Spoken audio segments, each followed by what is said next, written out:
ঈশ্বৰ পুৰুষৰ ডিঙিত থকা বনমালা ভাগৰ দুটা বিশেষ বিশিষ্টতা কি তাৰে প্ৰথমটোৱে কৈছে যে সেই বনমালা ভাগ কণ্ঠৰ পৰা আপাদ পৰ্যন্ত চৰণলৈকে ওলমি থাকে বাকী কোনো মালা তেওঁতো আৰু অন্যান্য মালা পৰিধান কৰে পৰিধান নকৰে আচলতে মালাবোৰ নিজে ভগৱানৰ ডিঙিত পৰিধিত হৈ থাকে আমি মালা পিন্ধি থাকো ভগৱানে নিপিন্ধে মালাবোৰ গৈ নিজে ভগৱানৰ শৰীৰত অলংকৃত হয় একেবাৰে কৌস্তৱ মণিৰ পৰা প্ৰাৰম্ভ কৰি সাতখৰি হেমহাৰ বৈজন্তীমালা গজমুক্তাহাৰ ইত্যাদি তেওঁ পৰিধান কৰিছে তাৰ ভিতৰত বনমালা কণ্ঠৰ পৰা চৰণ পৰ্যন্ত আৰু দ্বিতীয় বৈশিষ্ট্য কি যে এই মালাধাৰৰ ফুলসমূহ এনেকুৱা সতেজ আজি ইয়াতে ফুলৰ মালা গাঁঠি দিয়া হৈছে এইবোৰ সতেজ হৈ থকা নাই ছিঙি অনা হ'ল সতেজ বুলি কেনেকৈ প্ৰমাণিত কৰিছে যে ভগৱন্ত পুৰুষৰ কণ্ঠত থকা সেই বনমালা ভাগৰ পুষ্পসমূহ ইমানেই সতেজ যে তাত অলিকুল ভোমৰাবিলাকে আহি সেই ফুলত ৰেণু পান কৰি থাকে এইটো দুদিনৰ বৈশিষ্ট্য ইয়াৰ অৰ্থ কি ইয়াৰ দুটা অৰ্থ আছে এক নম্বৰতে কি যে এই মালাসমূহ ভক্তসকলৰ শ্ৰীমুখে ওলোৱা নামৰ ফুল আৰু সেই নামৰ ফুল ভক্তিৰ সূত্ৰৰে তেওঁ মালা গাঁঠি থাকে গতিকে এই পুষ্পসমূহ যিহেতু ভক্তি পুষ্প এতেকে তাত ভকত ভ্ৰমৰাবিলাকে আহি পেলাই সেই পুষ্পৰ সুঘ্ৰাণ লৈ থাকে সেই অমৃত পান কৰি থাকে দ্বিতীয়তে কণ্ঠৰ পৰা ভক্তসকলৰ কণ্ঠৰ পৰা নিগৰিত হোৱা সেই নাম ভগৱানৰ দুখানি চৰণ চিন্তি আগবঢ়োৱা হয় সেইকাৰণে সেই মালাধাৰ কণ্ঠৰ পৰা চৰণ পৰ্যন্ত বিস্তাৰিত সম্পৰ্কিত হে বাপসকল আইসকল ভগৱন্ত পুৰুষে ভক্তসকলৰ শ্ৰীমুখে তেওঁৰ গুণানুকীৰ্তন যিহেতু সৰ্বদা শ্ৰৱণ কৰাৰ হাবিয়াস তেওঁৰ ইচ্ছা সেইকাৰণে মহাপুৰুষে ইয়াত লিখিছে যে কোনোবাই যদি কৃষ্ণ কথা গায় কৃষ্ণ কথা কয় তেওঁৰ পদত দোষ বিচাৰ কৰাটো ভকতৰ উচিত নহয় যি গাইছে গাইছে কৃষ্ণ গুণ বুলি আপোনালোকে তাক শুনিব পৰাৰ ক্ষমতা থাকিব লাগে এই বুলি শুনক যদি তাত আপোনাৰ কিবা গ্ৰহণ কৰিবলগীয়া কথা আছে গ্ৰহণ কৰক নাই যদি এৰি দিয়ক কিন্তু এই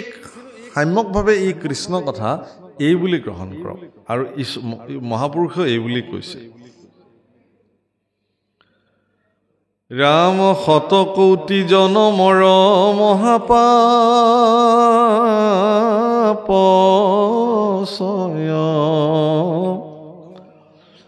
যিটো মনুষ্যৰ নিৰন্তৰে ভৈলাক্ষয়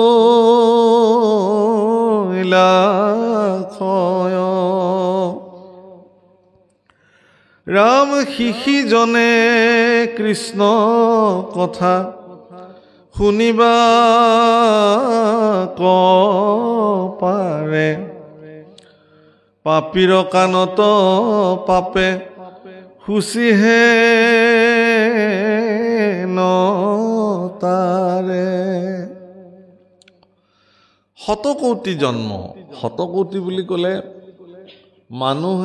মানুহে এই যে মানুহ জন্ম প্ৰাপ্তি হৈছোঁ ইয়াৰ পূৰ্বে 84 লক্ষ জনী আমি পৰিভ্ৰমণ কৰিব লাগে ই শাস্ত্ৰৰ বিচাৰ গতিকে এই জনীসমূহ পাৰ কৰি আহি আহি আহি আহি আহি আমি যেতিয়া মনুষ্য জন্ম প্ৰাপ্তি হওঁ তেতিয়াহ'লে বিগত জন্মসমূহত কৰি অহা সমস্ত অপৰাধৰ মুক্ত হোৱাৰ এক সুবৰ্ণ সুযোগ মনুষ্য জন্মত প্ৰাপ্তি হয় বাপসকল আইসকল মনুষ্যসকল ভগৱানৰ স্বৰূপাৰ্থত ভগৱানে নিজৰ স্বৰূপ চাবৰ কাৰণে মনুষ্যসকলক সৃষ্টি কৰিছিল সেইকাৰণে মনুষ্য শৰীৰ ইমান নিখুঁত পৰিকল্পনাৰে ভগৱানে নিৰ্মাণ কৰিলে সেইকাৰণে কোনো মনুষ্যই মনুষ্য জন্ম প্ৰাপ্তিৰ পিছত মই একো নাপালো বুলি হীনমান্যতাত ভোগাটো অপৰাধ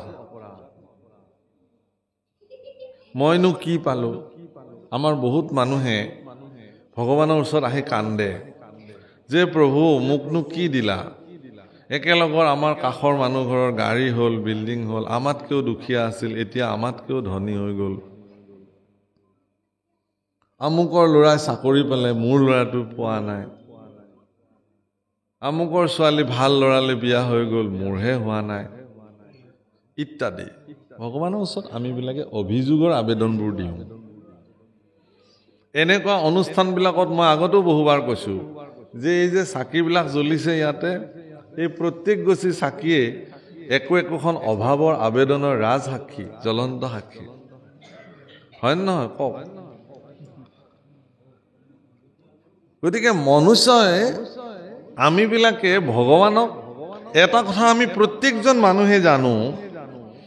যে ঈশ্বৰ অন্তৰ্যামী মোৰ ভিতৰত বিদ্যমান হৈ থকা ভগৱানে জানে যে মোক কি প্ৰয়োজন সেই কথা আৰু মই ভগৱানক ক'বলগীয়া নাই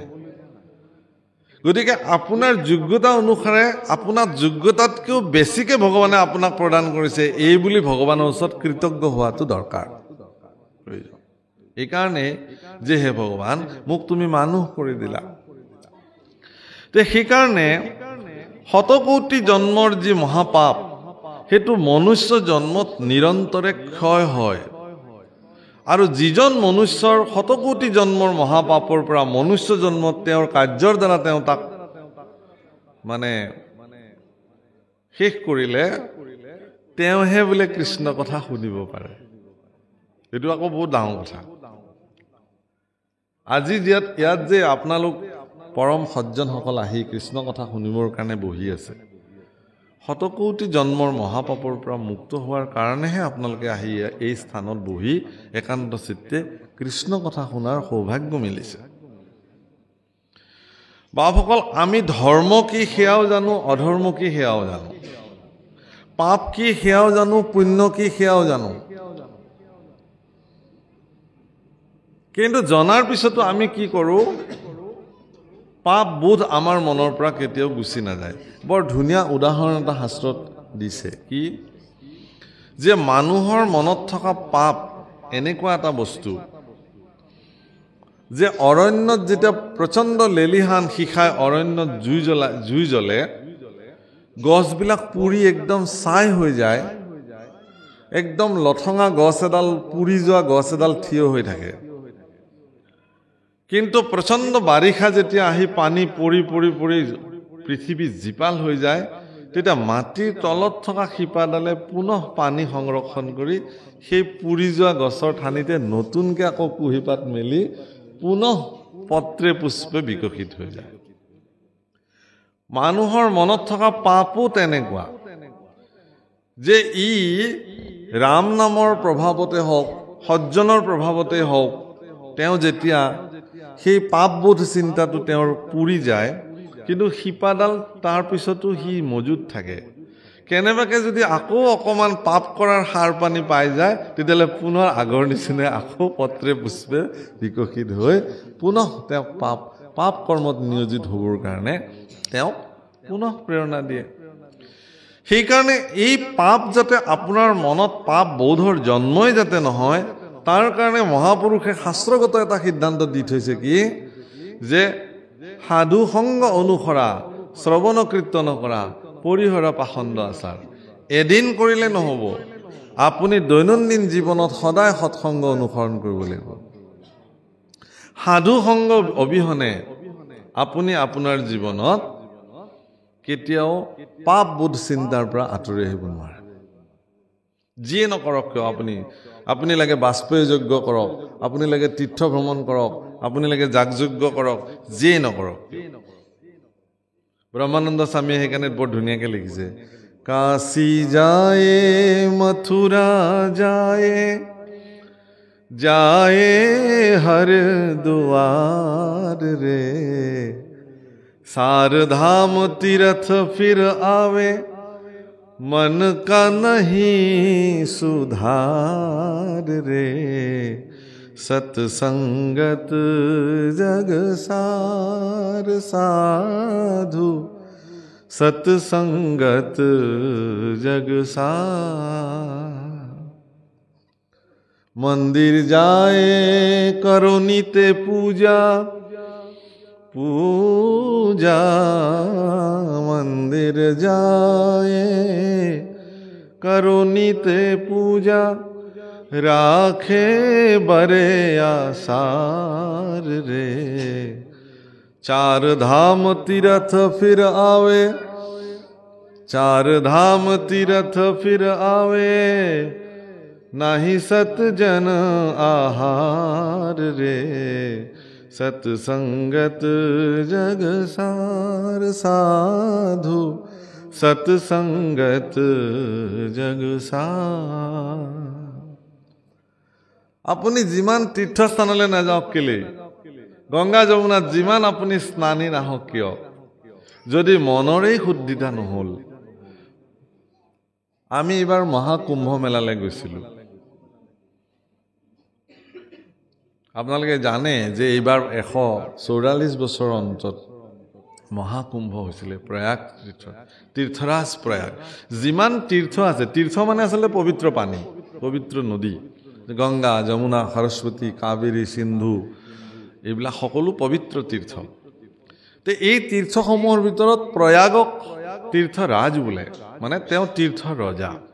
কিয় যে তাত গংগা যমুনা আৰু সৰস্বতী তিনিওগৰাকী আহি তাত লগ লাগিছে তে ইয়াতেই মহাকুম্ভ মেলা হৈছিলে মানুহে তাত পাপ ধুবৰ কাৰণে বহু মানুহ গৈছে তাত লক্ষ লক্ষ মানুহ গৈছে আৰু কিছুমানে কিয় গৈছে তাত ভকত সজ্জন দৰ্শনৰ কাৰণে গৈছে কিছুমানে গৈছে কি তাত এটা কথা খুব চৰ্চা হৈছে কিন্তু যিমান সজ্জন পুৰুষে তাত ভাগৱত ব্যাখ্যা কৰিছে পুৰাণ আদি শাস্ত্ৰসমূহ ব্যাখ্যা হৈছে আমি গৈ গৈ শুনিছো তাত কৈছে যে এজন ব্যক্তিয়ে যদি তেওঁ জানি শুনি পাপ কৰিছে অপৰাধত লিপ্ত হৈ আছে তেওঁ আহি ইয়াতে ডুবকি লগালে তেওঁৰ পাপটো শেষ হৈ নাযায় যদি মোৰ অজ্ঞাতে কিবা পাপ হৈছে মই ক'ব নোৱাৰো প্ৰভু কেনেবাকে যদি মোৰ জীৱনত কিবা অপকৰ্ম সাধিত হৈছে হে ভগৱান মই তোমাৰ চৰণত সকলো নিবেদন কৰিলো এই বুলি যদি কোনোবাই স্নান কৰিছে সেইটো বেলেগ কথা মই ইয়াৰ আগতেও 2001 চনত মই প্ৰয়াগলৈ গৈছিলো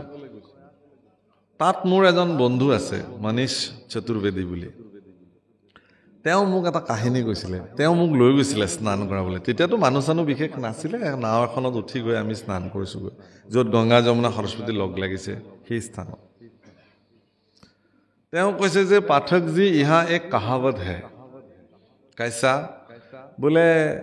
जो लोग यहाँ स्नान करने आते हैं वो लोग उन लोगों के मन में एक विचार होता है ऐसा कि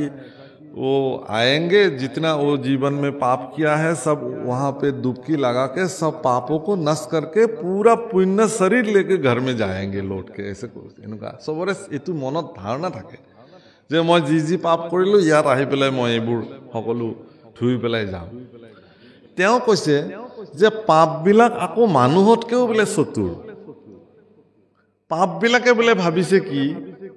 যে তই গোটেই জীৱন মুখ লৈ পেলাই মজমস্তি কৰিলি আৰু আজি কথা নাই বতৰা নাই মুখ তই গংগাত ভহাই দিবলৈ আহিছ যা এই বুলি বোলে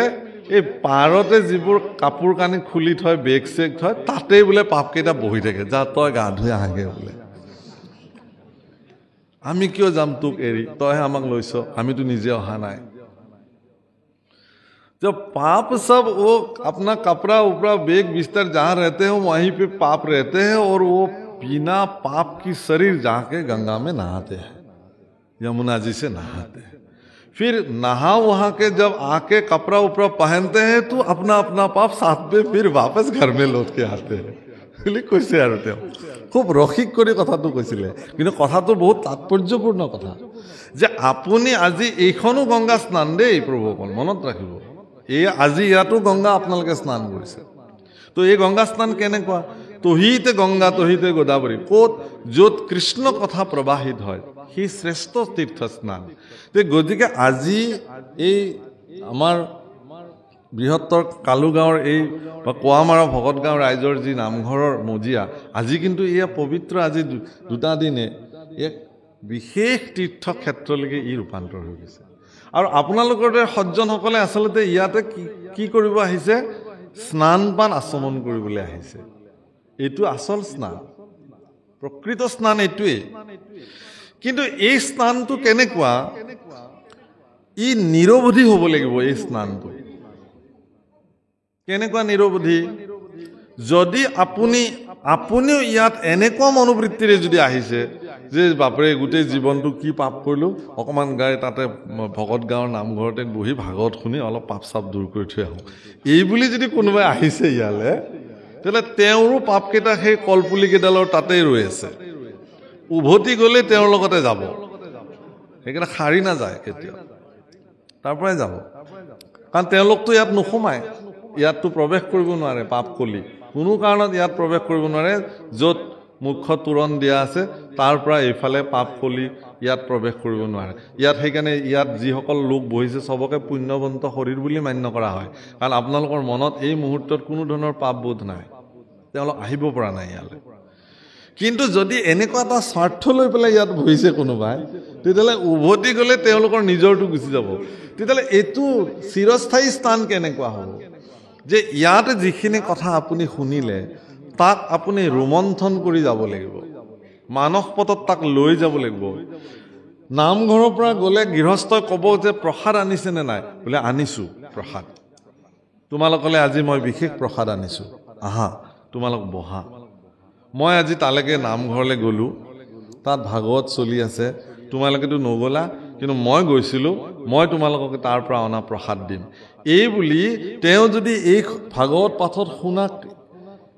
অকমানো কৃষ্ণ কথা যদি পৰিয়ালৰ আগত বিলাই দিয়ে, এইটোহে আচল প্ৰসাদ লৈ যোৱা হ'ব ঘৰলৈ। কেৱল গাজি বোলে মোক আৰু এক টোপলা দিয়কচোন, মোৰ ডাঙৰ ল'ৰাটো আহি আছে, বোলে মোক আৰু অকণ বেছিকৈ দিয়কচোন বুলি এটা ডাঙৰ টোপলা গাজি লৈ গৈ ঘৰৰ মানুহক বিতৰণ কৰি দিয়াটো প্ৰসাদ বিতৰণ বুলি নকয়। বুজিছেনে কথাটো? আকৌ ডাঙৰ কথা এটা কওঁ, ভাগৱত হ'ল এনে যিবোৰ দৈনন্দিন ভাগৱত পাঠ চলি থাকে, ভাগৱত হ'ল, নাম হ'ল, এতিয়া বোলে বিলনীয়া কি বোলে শৰাই ভাগ বিলনীয়াৰ কাৰণে মই সেৱালো, কৃষ্ণ যাওক আপুনি বিলাওক। দেউৰীয়ে বা বিলনীয়ে প্ৰসাদ বিলাবলৈ গ'ল, তেওঁৰতো কাম, আৰু লগত কোনোবা এজন গ'ল, বাকী আমিবিলাকে এতিয়া কি কৰিম? প্ৰসাদটো দিবই। এতিয়া আমি সাত ভাৰস্তৰ কথা উলিয়াইছোঁ, কাৰ কি হ'ল, ৰাজনৈতিক ক্ষেত্ৰত কি হৈ আছে, তাতেই মতভেদ, তাতেই ইত্যাদি। ভগৱন্ত পুৰুষে এটা ডাঙৰ কথা কৈছে যে মোৰ চৰণত যি প্ৰসাদ নিবেদন কৰা হয়, নৈবেদ্য দিয়া হয়, নৈবেদ্য আচলতে নিবেদন কাৰণে নৈবেদ্য বুলি কয়। আজি যি দ্ৰব্য ভগৱানৰ চৰণত ভোগ হিচাপে নিবেদন কৰা হৈছে, সেই নিবেদনৰ এটা প্ৰক্ৰিয়া আছে প্ৰভুসকল। বোলে আপোনাকে নামটো প্ৰস্তাৱ কৰিলোঁ, আপুনি যাওক প্ৰসাদখিনি শৰাই ভাগ নিবেদন কৰি আহক। তেওঁ গ'ল আৰু শৰাইখন পাতিলে আৰু তাতে মগু চাউল কল দিলে, দি আৰু কলপাতখন ঢাকি পেলাই প্ৰভু, ভগৱানে তেনেকৈ নৈবেদ্য গ্ৰহণ নকৰে কেতিয়াও। লক্ষ্মীয়ে সোণৰ থালত ভগৱানক অমৃত অন্ন প্ৰদান কৰি কত স্তুতিনতিৰ পিছতে ভগৱানে সেয়া গ্ৰহণ কৰে। গতিকে গুৰুআসনৰ সন্মুখত শৰাই নিবেদন কৰাৰ এক সুদৃঢ় আৰু নিশ্চিত ব্যৱস্থা আছে। যদি কোনোবাই নাজানে তেতিয়াহ'লে জনা লোকৰ পৰা তাক শিকি বুজি লওক, কি ব্যৱস্থাৰ দ্বাৰা প্ৰসাদ নিবেদন নৈবেদ্য নিবেদন কৰিলে ভগৱানে তাক গ্ৰহণ কৰিব, শিকি লওক। বাৰু যি নহওক, সেয়া ভগৱানে এটা কথা কৈছে কি, শাস্ত্ৰত এই কথা বিচাৰ হৈছে যে তেনেকৈ দিয়া প্ৰসাদ ভগৱানে হেনো নলয়, একো নিবেদনে তেওঁ ভোগ নলয়। কেতিয়া ল'ব? কৈছে যেতিয়া মোৰ ভকতসকলে সেই মোৰ নিবেদন বা মোৰ নৈবেদ্য প্ৰসাদ স্বৰূপে গ্ৰহণ কৰে, ভকতৰ মুখতে ময়ো খাওঁ।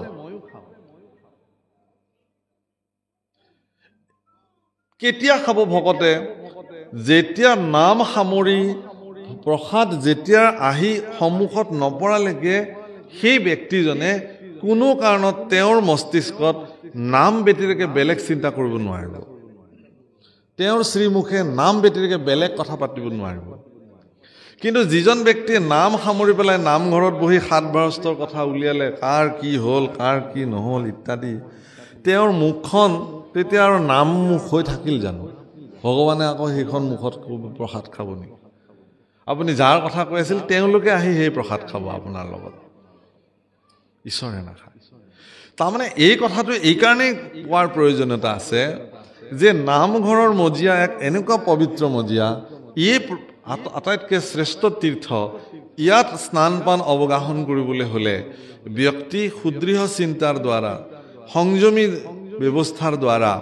তেওঁ ভগৱানৰ স্মৰণৰ দ্বাৰা তেওঁ জীৱন অতিবাহিত কৰিব লাগিব। তেতিয়াহে যদি তেওঁক সেই নামে ক্ৰীড়া কৰিব, অন্যথা তেওঁৰ ক্ৰীড়া নহয়। তাৰ কাৰণে আপোনাক সংশোধন কৰাৰ একমাত্ৰ কমাৰ শালটোৰ নামে হ'ল সাধু সংগ, সৎসংগ, যিটো মহাপুৰুষে আমাক বাৰে বাৰে কৈ থৈ গৈছে। আজি যে এই আয়োজন, এইটো কি? এইটোতো সৎসংগই হয়। আপোনালোকৰ দৰে সজ্জনসকল ইয়াত আহিছে, ইজনে আনজনৰ লগত লগ লাগিছে, কৃষ্ণ কথা পাতিছে, সৎসংগ। তে সেইকাৰণে কৈছে যে এনেধৰণে সৎসংগত বহি পেলাই যাৰ সমস্ত পাপৰ পৰা মুক্ত হৈ গ'ল, সেইজনেহে হেনো কৃষ্ণ কথা শুনিব পাৰে। আৰু বাকী পাপীবিলাকৰ কাণত বেজিয়ে হনা দিয়ে। পাপ মানে সেইকাৰণে মই কৈছিলোঁ যে পাপ জানো, পুণ্য জানো, ধৰ্ম জানো, অধৰ্ম জানো। দুৰ্যোধনক সুধিলে ভগৱান কৃষ্ণই যে কিয় নিদিয়া 5খন গাঁও? বোলে নিদিওঁ, যুদ্ধ কৰিব লাগিব, তেতিয়াহে পাব। বোলে বিনা যুদ্ধে দিয়াচোন, একো নহয়। বোলে নাই নাই নাই, নহ'ব, যুদ্ধ কৰিব লাগিব, এটা বেজিৰ আগৰ সমান মাটিও নিদিম। ভগৱান কৃষ্ণই দুৰ্যোধনক কৈছিল, হেৰা, তোমাৰ পিতৃ বৰ্তমানো চক্ৰৱৰ্তী ৰজা হিচাপে বহি আছে, সিদ্ধান্ত তোমাৰ পিতৃয়ে দিব, ধৃতৰাষ্ট্ৰই দিব, তুমি কিয় দিছা সিদ্ধান্ত? বোলে মই যুৱৰাজ আৰু মোৰ মতেই চলিব, এতিয়া পিতৃৰ মতে নচলিব। হে ভগৱান, পিতৃ স্বয়ং ৰাজসিংহাসনত ৰজা হিচাপে বিদ্যমান হৈ থকাৰ পিছতো যি পুত্ৰই কৈছে যে এতিয়া মোৰ মতে চলিব, পিতৃৰ মতে নচলে, তেনেকুৱা দুৰ্যোধনৰ দৰে পুত্ৰ আমাৰ সমাজত এতিয়াও বহুত আছে। আৰু ধৃতৰাষ্ট্ৰই কি বুলি কৈছে জানে? ভগৱান কৃষ্ণই কৈছে, হে ধৃতৰাষ্ট্ৰ মহাৰাজ, আপোনাৰ মত কি? বোলে মোৰ ক'বলগীয়া নাই আৰু, পুত্ৰই যি কৈছে সেয়ে। তেনেকুৱা ধৃতৰাষ্ট্ৰ পিতৃ সমাজত এতিয়াও বহুত আছে। ভুলে হওক শুদ্ধই হওক, পুত্ৰই যি কৰিছে সেয়ে মোৰ ক'বলগীয়া নাই। প্ৰভুসকল, কৃষ্ণ পুৰুষে কিন্তু এৰি দিয়া নাই। দুৰ্যোধনক সুধিছিল যে এয়া যে অধৰ্ম, তুমি জানানে নাজানা? বোলে জানো, ভালকে জানো। ধৰ্ম জানানে নাজানা? ধৰ্মও জানো মই। তেতিয়াহ'লে ধৰ্ম কিয় নকৰা? বোলে সেইটোৱেতো ডাঙৰ কথা মোৰ জীৱনত। মই ধৰ্মও জানো, অধৰ্মও জানো, কিন্তু ক'ব নোৱাৰো কিয় বা মই ধৰ্মত প্ৰৱৰ্তি থাকিব নোৱাৰো। আৰু অধৰ্ম কি সেয়াও জানো, কিন্তু মই অধৰ্মক এৰিব নোৱাৰো। নামঘোষাত মাধৱপুৰুষে লিখিছে, অ ধৰ্মক জানো মই, তথাপি প্ৰবৃত্তি নাই, অধৰ্মত নিবৃত্তি নোহয়।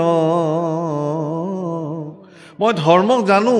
কিন্তু মই তাত প্ৰবৃত্তি থাকিব নোৱাৰো। আৰু অধৰ্ম কি সেয়াও জানো, তথাপি তাৰ পৰা মই নিষ্কৃতি পাব নোৱাৰো। যদি এই সমস্যাত কোনোবাই ভুগি আছে, তেতিয়াহ'লে তেওঁৰ মনুষ্য জীৱন বৃথা। সেইকাৰণে ইয়াত কৈছে যে তেনেকুৱা দুদুল্যমান অৱস্থাত থকাতকে আপুনি সৎসংগত বহক, কৃষ্ণ কথা শ্ৰৱণ কৰক আৰু মনুষ্য জীৱনক সাৰ্থক কৰক। ইয়াত কৈছে, ৰাম হেন জানি সাৱধানে শুনা সবেনৰে,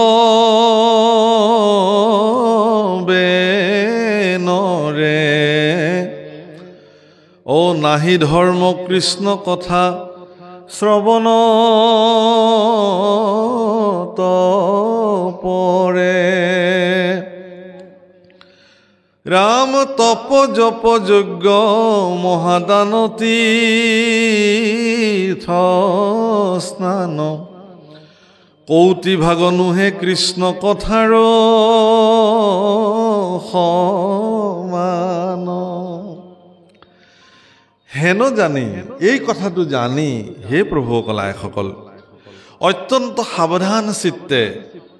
কৃষ্ণ কথা শ্ৰৱণ কৰক। কৃষ্ণ কথা শ্ৰৱণতকৈ আৰু শ্ৰেষ্ঠ ধৰ্ম একো হ'বই নোৱাৰে। ভগৱানৰ গুণ শুনি আপুনি আহ্লাদিত হওক ভগৱানৰ গুণ শুনোতে শুনোতে আপুনি ভগৱানৰ হৈ যাওক ভগৱানৰ কথা শুনোতে শুনোতে ভগৱানৰ দাস হ'বৰ কাৰণে আপুনি প্ৰেৰণা পাব প্ৰভুসকল ইয়াত কৈছে যে তপ জপ যজ্ঞ মহাদান তীৰ্থস্থান এইবিলাকো আমাৰ ব্যৱস্থা আছে আমাৰ ভাৰতবৰ্ষত শাস্ত্ৰই এইবিলাককো ৰাস্তা দেখুৱাইছে কোনোবাই তপস্যা কৰিব পাৰে কোনোবাই জপ কৰিব পাৰে কোনোবাই যজ্ঞ কৰিব পাৰে কোনোবাই দান কৰিব পাৰে কোনোবাই তীৰ্থস্নান কৰিব পাৰে কিন্তু কৃষ্ণ কথাৰ সমান কিন্তু এইবোৰ হ'ব নোৱাৰে যদি এইবিলাকত কৃষ্ণ কথা সংপৃক্ত হৈ নাথাকে তেতিয়াহ'লে সেই তপৰ কোনো মৰ্যাদা নাই আপুনি তপ কাক কৰিব কৃষ্ণকে তপস্যা কৰিব লাগিব জপ কাক কৰিব কৃষ্ণৰ নামকেই জপ কৰিব লাগিব তেতিয়াহ'লে সি পুণ্যৱান হ'ব কামত দিব আপোনাৰ আপুনি যজ্ঞ কাৰ নামত কৰিব যজ্ঞৰ কথা একাদশ স্কন্ধত বৰ্ণন কৰিছে যজ্ঞ কাক বোলে ঠিক তেনেকে দান কাক কৰিব আপুনি প্ৰভুসকল দান এনেকুৱা এটা বস্তু পৃথিৱীত যে সি সোঁহাতে দিলে বাওঁহাতে গম পাব নালাগে দান বোলে মই যে দিছোঁ ডোনেশ্যনটো চিঠিত নামটো মোৰ ওলাইছেনে নাই বোলে ওলাইছে অলপমান চিনি পোৱাকৈ দিব লাগিছিল নহয় একদম হাইলাইট কৰি দিয়া হৈছে আপোনাৰ নামটো বুজিছে নাই সন্তুষ্টি বাপৰে ভাল মোক মানুহে কিমান চিঠি ছপাইছা বোলে ইমান বোলে আৰু পইচা দিম আৰু অলপ ছপাই দিয়া আৰু বিলাই দিয়া মানুহে জানক মই যে দান দিছোঁ এইটো দান বুজিছেনে কিন্তু প্ৰভুসকল দান ক'ৰ পৰা দিব আপুনি দান দিয়াৰ অধিকাৰ আপোনাৰ ক'ত আছে কি দিব আপুনি যাদৱ আমাৰ কামৰূপী লোকগীতত গাইছে কি দিব মাধৱৰাই ব্ৰহ্মাণ্ড ভিতৰে যত বস্তু আছে সবেও তোমাতে পাই হে যাদৱ কি দিব মাধৱৰা কি দিম তোমাক এই বিশ্ব ব্ৰহ্মাণ্ডত যিমান বস্তু আছে চব তোমাৰ আনকি ময়ো তোমাৰে এই শৰীৰটো তোমাৰে শৰীৰ মোৰ ভিতৰত যে শৰীৰটোক চৈতন্য কৰি ৰাখিছে কোনে ৰাখিছে তুমিয়ে ৰাখিছা গতিকে মোৰ বুলিবলৈ একোৱেই নাই দেখোন বোলে আপুনি বৰনামঘৰলৈ গৈছিল নহয় প্ৰভুশ্বৰ বোলে গৈছিলোঁ বোলে আপোনাক যে বহিবলৈ দিছিলে খুটাটো সেইটো আমাৰ পৰিয়ালৰ পৰা দিয়া আছিলে বোলে সেইটো মই নাজানিলোঁ নহয় বোলে কোনে দিছিলে বোলে আমাৰ আজু ককাই দিয়া এতিয়ালৈকে কিন্তু টানটো আছেই আমাৰ খুটা সেইটো যেতিয়ালৈকে এই টানটো থাকিব তেতিয়ালৈকে এই দানতেই নপৰে মই খুব ৰসিক কৰি মোৰ জীৱনত এটা বিশেষ কথা কওঁ নামঘৰত চব দিয়ে এজন মানুহে ফেন নিদিয়ে চিলিং ফেন বোলে আপুনি ফেন বোলে তাতকৈও দামী বস্তু বিচাৰক মই দিম চিলিং ফেন মই নিদিম কেলে বোলে তাৰে পাখি কেইখনত বোলে নামটো দাতাৰ নামটো লিখি থ'লে কোনে পঢ়িব বোলে সেইখন ঘূৰি থাকিলে সেইখন বোলে পঢ়িবলৈ নাই কাৰো বোলে ঘূৰি থাকিলে গতিকে এনেকুৱা বস্তু এটা য'ত মোৰ নামটো দাতা বুলি লিখা থাকিলে মানুহৰ ধাৰণাবিলাক এইবিলাক কিন্তু আপোনালোকক মই এই কথাটো কৈছোঁ কবিৰ দাসে লিখিছে মাংগো উচিছে যো দে খুচিছে আৰু কহে না কিচিছে তেওঁকে খুজিব লাগে যিজনে অন্তঃকৰণে আপোনাক দিব পাৰে আৰু কাকো নকয় ঈশ্বৰ পুৰুষকো যদি আপুনি কিবা দিব পাৰিছে ভগৱানে যদি আপোনাক সেই সামৰ্থ্য প্ৰদান কৰিছে তেতিয়াহ'লে আপুনি এনেকুৱাকৈ দিয়ক যাতে বেলেগে গম নাপায়